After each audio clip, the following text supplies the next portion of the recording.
নমস্কাৰ।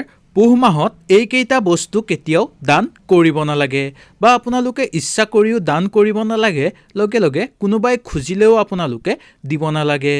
বহুত সংখ্যক বস্তু আছে, তাৰ ভিতৰতে মই আপোনালোকৰ কাৰণে 5টা বস্তু লৈ আহিছোঁ। এইকেইটা বস্তু আপোনালোকে ভুলতো পুহ মাহত দান নকৰিব। ইয়াৰ ফলত আপোনালোকৰ ঘৰত অশান্তি হ'ব পাৰে, লগে লগে প্ৰচুৰ পৰিমাণে আপোনালোকৰ ঘৰত অৰ্থহানি হ'ব পাৰে। মা লক্ষ্মীৰ আপোনালোকৰ ঘৰৰ পৰা আঁতৰ হৈ যাব পাৰে। ইয়াৰ পিছতেই কম বন্ধুসকল, আপোনালোকৰ ঘৰত বেয়া শক্তিৰ প্ৰভাৱ বেছিকৈ পৰিব পাৰে। তেতিয়াহ'লে আহক আমি জানি লওঁ কোন 5টা বস্তু আমি ভুলতো দান কৰিব নালাগে। ভিডিঅ'টো ভাল লাগিলে লাইক এটা কৰি আমাৰ মনোবল বঢ়াব আৰু আপোনালোকৰ বন্ধুবৰ্গৰ লগত শ্বেয়াৰ কৰি তেওঁলোককো উপকৃত কৰিব। 1 নম্বৰতে হ'ল ব্যৱহাৰ কৰা তেল। ব্যৱহাৰ কৰা তেল কেতিয়াও দান কৰিব নালাগে। ইয়াৰ ফলত শনিদেৱৰ কুদৃষ্টি পৰিব পাৰে আপোনালোকৰ ঘৰত আৰু আপোনালোকৰ ঘৰত কন্দলে বাস কৰিব পাৰে, লগে লগে অৰ্থহানি হ'ব পাৰে আপোনালোকৰ ঘৰত।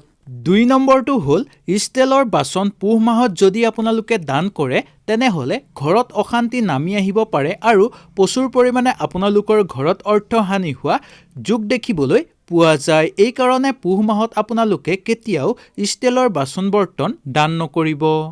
3 নম্বৰটো হ'ল এই মাহত কাকো ঝাৰু দান কৰিব নালাগে। ইয়াৰ ফলত বেয়া শক্তিৰ প্ৰভাৱ আপোনালোকৰ ঘৰত পৰিব পাৰে আৰু এই কাম কৰিলে মা লক্ষ্মী অসন্তুষ্ট হয় আৰু কাম হাতৰ পৰা আপোনালোকৰ হেৰাই যাব পাৰে, লগে লগে প্ৰচুৰ পৰিমাণে আপোনালোকৰ ঘৰত অৰ্থহানি হ'ব পাৰে আৰু যাক আপোনালোকে ঝাৰু দান কৰিব তেওঁৰ পৰাই আপোনাৰ ক্ষতি হ'ব পাৰে।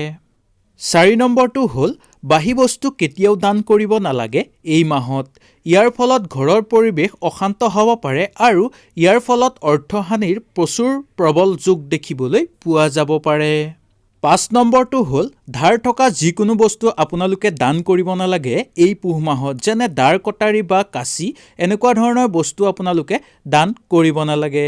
ইয়াৰ ফলত আপোনালোকৰ ঘৰত অশান্তি নামি আহিব, লগে লগে অৰ্থহানি প্ৰচুৰ পৰিমাণে হ'ব আৰু মা লক্ষ্মী আপোনালোকৰ ঘৰৰ পৰা আঁতৰি যাব পাৰে। ইয়াৰ পিছতেই কম বন্ধুসকল, যিজন লোকক আপোনালোকে এই বস্তু দান কৰিব তেওঁৰ পৰাই আপোনালোকৰ প্ৰচুৰ পৰিমাণে ক্ষতি হ'ব পাৰে।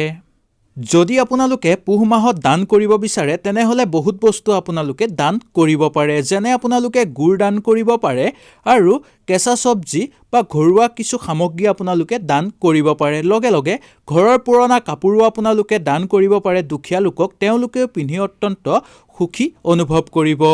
তেতিয়াহ'লে আজিলৈ আপোনালোকৰ ওচৰৰ পৰা বিদায় লৈছোঁ। কিবা সমস্যা থাকিলে আপোনালোকে মোক নিঃসন্দেহে জনাব পাৰে। তেতিয়াহ'লে আজিলৈ নমস্কাৰ।